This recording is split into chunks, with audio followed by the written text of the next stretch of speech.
horseshoe is back. What's going on, Colts Nation? Welcome back to another episode of the Bring the Juice podcast. So, wanted to do a recap video for you guys on the Colts versus the Vikings. So, first things first, we got through preseason week 2. No major injuries that we saw, so that's great to see. And ultimately, I wanted to start the video off with this, okay? The Colts ended up winning. They got the job done, okay? It wasn't pretty, wasn't spectacular the way we did it, but the Colts ended up winning the game. It's the ultimate goal in football. It's to win football games. It's not always pretty, but you do what you have to do.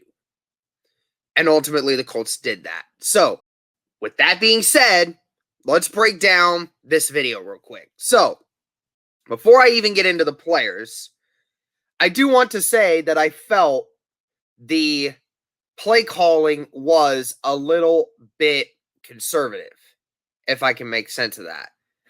I thought the play calling was a little conservative, especially early in the game.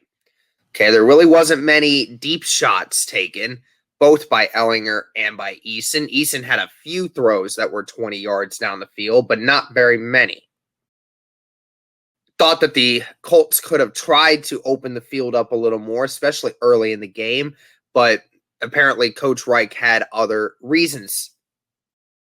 Either way, still have to go off of what we did see. So, the ultimate thing here for the quarterbacks.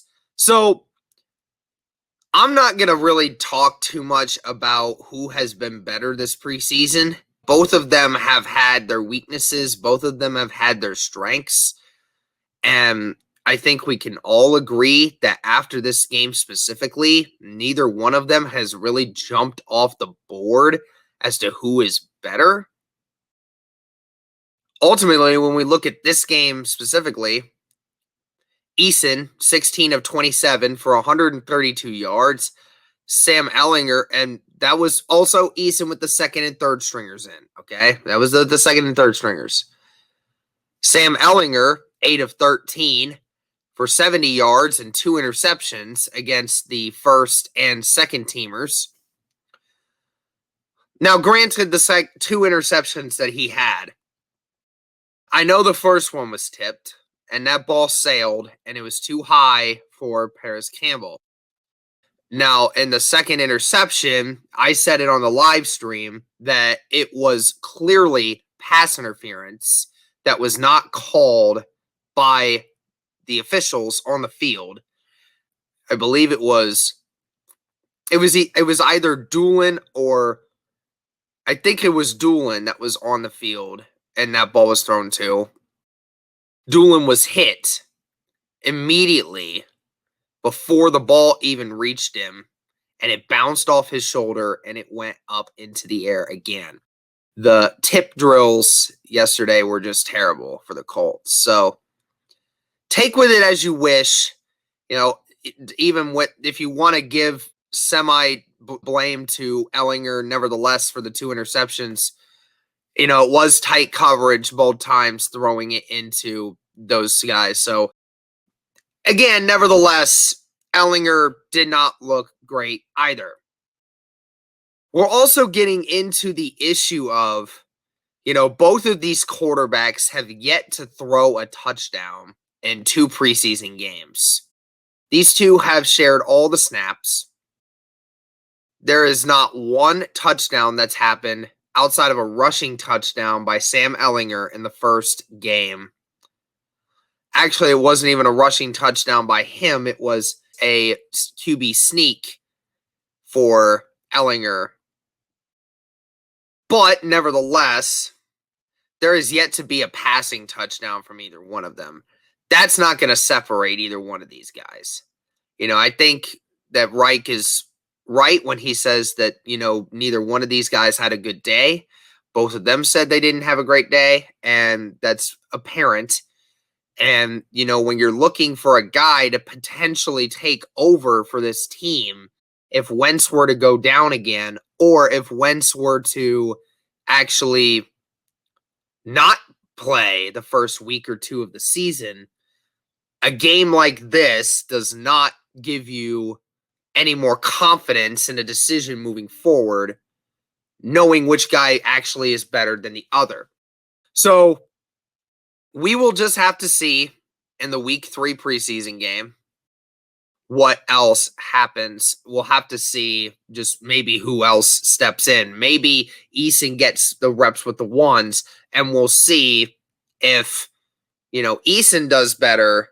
And if Eason does better and doesn't commit turnovers and maybe gets a touchdown, then we see something. Maybe Ellinger does better. I don't know. Right now, there's just really nobody jumped out on the screen at all yesterday. So we'll just leave it at that. Both quarterbacks still with a lot of work to do. I think we're seemingly forgetting that, these two are both inexperienced rookies, basically, and, really haven't had any NFL experience outside of these 2 games. We have to give these guys a little bit more time. All right, so kind of moving to other position groups here. The running back room, not too bad yesterday. Nothing big that happened here. Best running back for us yesterday was Jordan Wilkins, 5 carries for 20 yards. Overall, the team had 32 rushes for 86 yards, 2.5 yards per carry, basically.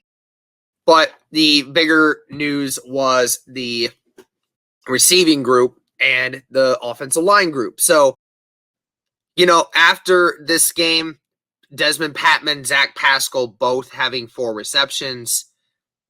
Patman with 4 catches for 60 yards. Pascal 4 catches for 31 yards. I'll tell you this, guys. Patman is really making a big impact right now, and this might actually seal the deal for him, potentially for securing a roster spot. I know that we have said Doolin. Maybe it was I still think that Doolin might end up making it just due to the fact that, he is that special teams guy and you use him in a lot of different ways. But Patman certainly is making an exception here in these games to try and contest with that number 6 spot with Strawn. Strawn and Patman are really battling it out right now. And Patman has been making several plays all the time, and it cannot be understated. I mean, this guy really is making plays out there and made more plays than Strawn, and, we're seeing it happen right before our eyes. Again, Pascal, Mr. All Reliable, really just does everything right. I mean, love the guy. 4 catches on 4 targets. Jordan Thomas, our tight end, the one guy that, made some good plays out there. Hines with 1 catch. Farrod Green with 2 catches for 16 yards. LeMay had 3 for 16. Strawn had 2 for 12. Pittman targeted twice, 1 catch for 7 yards. Pittman had a drop earlier in the game, and that stinks. The one guy that really disappointed me in this game, I mean, obviously, Molly Cox had 1 target, didn't convert on that. Paris Campbell had 2 targets. One of those that was batted and was high, bounced off of his shoulder, and it was a pick 6. Not much of Paris Campbell's fault there. Another thing is Kylan Granson. Granson with 4 targets yesterday. I know the one throw by Eason, that was a bullet to him from 3 yards away. I get that one. That one was kind of Eason needs to let up a little bit on that throw. But nevertheless, Kylan Granson still had numerous drops yesterday, and that was not a good thing to see from your young tight end trying to make a play. And ironically enough, some of the offensive linemen, when we're talking about it here, so let's just break it down position by position here. Left tackle. Left tackle, ironically enough, yesterday, in my opinion, was the best offensive line position. The best one. Julian Davenport, who started the game, who played the majority of the game. He was actually the best offensive lineman on the field. Now, obviously, Braden Smith and Mark Lewinsky, they started the game for a couple series, but then stopped. But nevertheless, Julian Davenport, who played the majority of the game, he looked really good. Pass protection was relatively decent. Was able to move some guys on the offensive line. He wasn't amazing, but he was good. It was good enough. It was serviceable. And I said it during the live stream with Cody at halftime. Compared to all the guys that we thought that the Colts were bringing in at left tackle to come in and do something, we didn't think Davenport was going to be the best one. And yesterday, of the guys that the Colts brought in, Davenport was the best one. Chris Reed, left guard, had one play where he completely got blown off of the play. The defensive tackle completely owned him, and we resulted in a sack.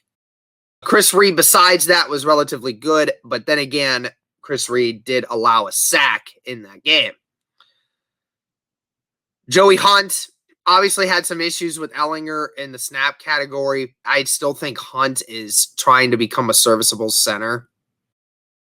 The right tackle and right guard, mainly the right guard position and the left guard position, and Will Fries being in there at times. Will Fries had a couple good blocks, but the right tackle position was Sam Tevi. Sam Tevi continuously showing again that he's just not getting the job done greatly, giving up a lot of pressures, giving up a lot of sacks.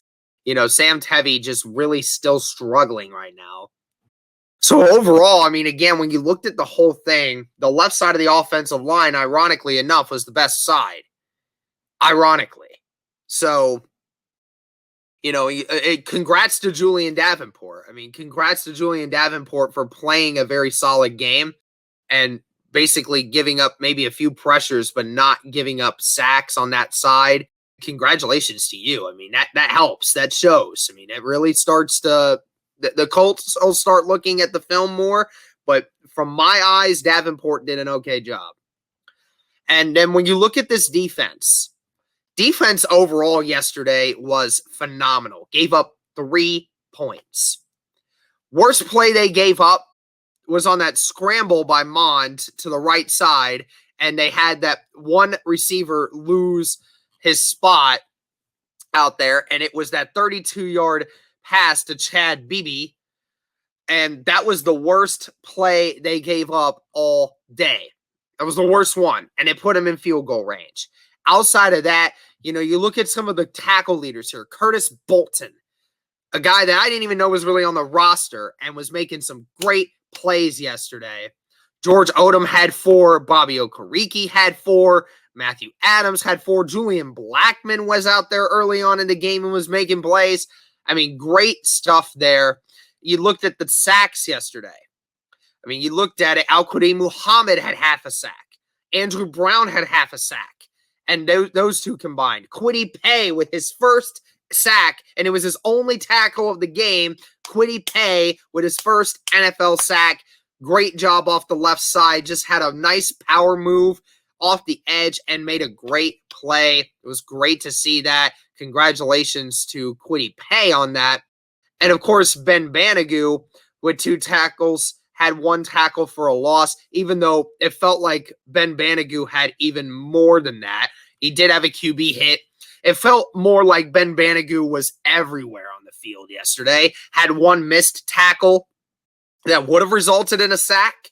But again, you're seeing guys like Ben Banigou showing up, and they're getting around the quarterback everywhere.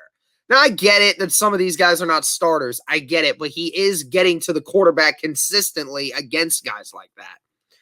And then Andre Chicari, again, another great performance by him. Had a pass deflection, 2 tackles, a QB hit.